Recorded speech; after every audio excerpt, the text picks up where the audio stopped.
Greetings, initiates. Jedediah Thomas, the Mind Master here. Today, I wanted to talk about the interplay between traumas and limiting beliefs. I'm Jedediah, the Mind Master.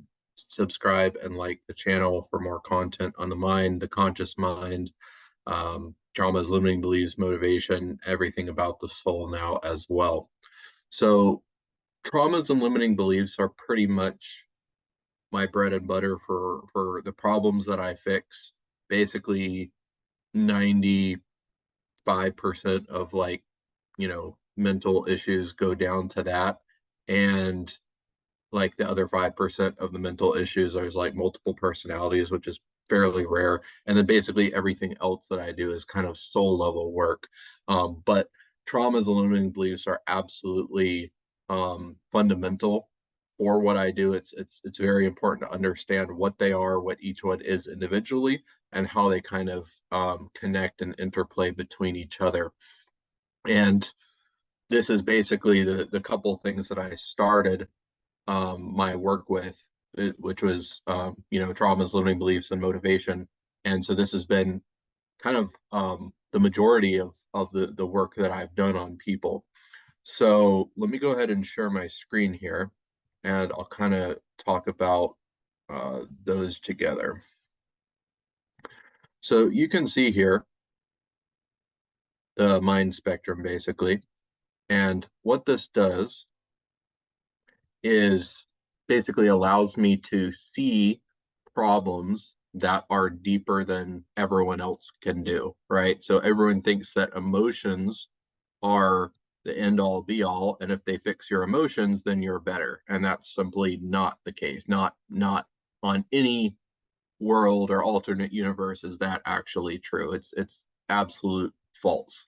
So what I do is I work on the belief layer and the trauma layer, right? Now, the question is, how do you get one or the other of these or both, right? How do you get traumas? How do you get limiting beliefs? Now, the first thing that you're likely to get is limiting beliefs, right? And so what those are is beliefs about the world that are not true or that hold you back or limit you in some way. So it could be believing that you're not good enough, or it could be believing that money doesn't grow on trees, or it could be that life is hard, or that it's difficult to make money, or different things like that. Basically, a lot of them come down to kind of like analogies and metaphors and euphemisms that or even platitudes that your parents kind of repeat over and over growing up. It's how they view reality, it's how they view the world, and a lot of that gets transferred to you. Now, traumas are basically it is a response that to anything that threatens our survival, and that's pretty obvious in cases of like physical abuse and car accidents and stuff like that. But our beliefs actually play a big role in whether we get traumatized or not in the first place, and what traumas actually or what things actually traumatize us. And I have to emphasize here, because people are most people don't know what beliefs are, and they don't know that this layer exists. So what most people think of as beliefs is the thought layer. So what I'm not talking about here is basically your outlook on life, right? So what I'm not saying is that if you just have a positive outlook on life and you're happy-go-lucky and everything's good and there's no problems, you'll never get traumatized. That's not true. Belief layer is a lot deeper than basically most people know exists, right? And so your beliefs are your fundamental understanding of reality. Let's say you believe that water is wet, gravity is real, and people can't fly, right? And then you walk down the street and you see someone literally flying past you. That's going to mess you up, right? That's going to really impact your model of reality. And if it's scary on top of that, that could create a trauma, right? So that's the level of like you believe that the world is this way and no other way, and when that belief gets contradicted to the point where it traumatizes you, that can actually be a source of trauma, even though it's not necessarily threatening your survival. Right. As an example of that, what originally had, traumatized me really bad, and what started me on kind of my healing journey was that I had believed a certain deity was the son of God, right? And when I found out that wasn't true, it messed me up really bad. Like really bad. I was messed up for years when I found that out. Eventually I was able to, heal myself and accept that, as reality, that, that entity is not actually benevolent, is actually quite evil. But my point is that even though it didn't physically threaten my survival, it challenged my worldview so badly it messed me up big time. Like I was massively traumatized by that. So, anyways, sometimes physical events can cause trauma. Sometimes having your beliefs contradicted can cause traumas. So, part of the aspect of trauma creation comes from what beliefs you do or don't have, right? Because some situations may traumatize one person, some situations may not traumatize another person. Say like warfare, some get traumatized, some don't, right? And that basically goes down to what beliefs you have going into it, and then also partly what experiences you have while there as well. Now, how they actually kind of interplay with each other in terms of like just them existing. So, trauma is basically something that usually stays hidden um, until you get triggered, right? So, following on kind of the warfare analogy, right? A soldier comes back from war, seems normal, then something blows up right next to him, a loud sound goes off, and then boom, now they're immediately right back in the war zone, and they're freaking out, and they're traumatized and all of that, right? So that's a pretty probably common analogy that people would be familiar with. Um, Traumas or beliefs rather, so those are going to be always there running in the background, and they're very difficult to see because they're no different than your reality, right? It would be as shocking to see someone fly as it is to believe that something that you don't believe is true.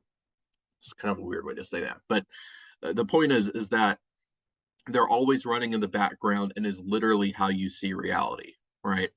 So they can support each other, right? Sometimes you get traumas that are caused by beliefs, and sometimes you get beliefs that are caused by traumas, right? And sometimes they support each other.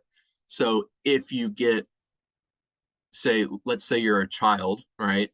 And you don't do your homework, and then your parents physically abuse you, not only will you have a trauma from the abuse itself, but you'll also possibly have a belief that if I don't do homework, or even if I do homework, then I'll get hit. And that can cause, a lot of kind of ramifications later in life, right? And so, in terms of actually kind of getting rid of both of these, I like to start with the trauma. And the reason for that is because I used to kind of do them like side by side. I would do like trauma work, belief work until I came across multiple personalities. And with multiple personalities, when I'm doing the belief work, some of the code gets put on one personality, some of the code gets put on another personality, and so it doesn't quite work as well until I've resolved and reintegrated those multiple personalities. And the multiple personalities are there partly because of all of the trauma that you've been through. So it's not really possible for me to reintegrate the multiple personalities until I've actually fixed all of the trauma, which is the evidence for it. But just because I've fixed a trauma doesn't mean that it resolves the belief that stemmed from that trauma, right? So let's say, going back to the example that I just mentioned, where a child doesn't do homework and their parents beat them, and they develop a belief that if they don't do homework, then they'll get hit, right? So I can go back and resolve that trauma. It takes 5 minutes, right? And the specific fear and the specific pain from that specific incident is now gone and it's never going to come back. Like it's completely resolved. However, they might still have some lingering anxiety about if they don't do homework, they're going to get hit. They no longer have that feeling of pain of getting hit, but they still have kind of like this irrational, lingering fear. And the reason for that is that belief that has to be treated separately, right? So there is kind of a gap when I'm working with you, right? I'll work on your traumas and you'll feel better and you'll feel lighter, but you might still have some of these bad programs running that could cause anxieties or whatnot. And the reason I'm leaving them there is because I want to make darn sure that you don't have multiple personalities. Because if you have multiple personalities, I can resolve those beliefs. But if you have them on both of your personalities, then I have to do the same work twice, basically, right? So what I'm trying to do is save you the amount of work that you have to do with me by kind of sacrificing the short term of not fixing everything all at once. So it's like temporarily holding off on the stuff that you need so that I make sure that there's not a bigger problem underneath that, if that makes sense. So what I'm doing is basically getting rid of all of the evidence for why the beliefs need to be there, right? Which is the trauma and all of that pain and all of that stuff.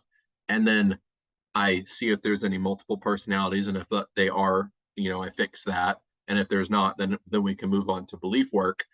So you may not actually feel 100% better until we start resolving those beliefs, right? Because beliefs can cause emotion, as you see here, right? Beliefs are a direct contributor to your emotions, right? If you believe that the outdoors is scary, right? You will have fear when you try and go outdoors. Or if you believe that if you're in a um, car, then you'll have a car accident. That's a belief. Even though I've removed the traumatic incident that caused that belief is still there and it is still triggering your emotions until I resolve that. But like I said, the reason why I'm holding off on that is because I just want to make sure there's not a deeper problem that is going to kind of nullify some of the belief work that I did do, basically. So I'm trying to get you the most amount of benefit for the least amount of work, even though in the short term it kind of sacrifices you feeling somewhat better. All right. So if you work with me, just make note of that. I used to do both of them together, and then when I realized how kind of big of an issue multiple personalities is, I started like doing that after the trauma work. So this has been kind of a rundown of how traumas and beliefs interplay with each other. Fixing a belief does not fix a trauma. Fixing a trauma does not necessarily fix a belief. You have to fix both of them, or the problem is not going to be fully resolved. And then as we work together, I'll see if there's other stuff that need to happen. But if you're interested in working with me, you want to experience some of the healing that my clients have experienced, the healing that I've experienced from using my methodology on myself. Definitely look in the comments. There's my link to Facebook. Shoot me a DM and we'll talk and we'll see if it makes sense for us to work together. And if not, that's totally fine. Hopefully this video was pretty informative for you. All right. Once again, Jedediah Thomas, the Mind Master. Have a great one. Thanks for listening.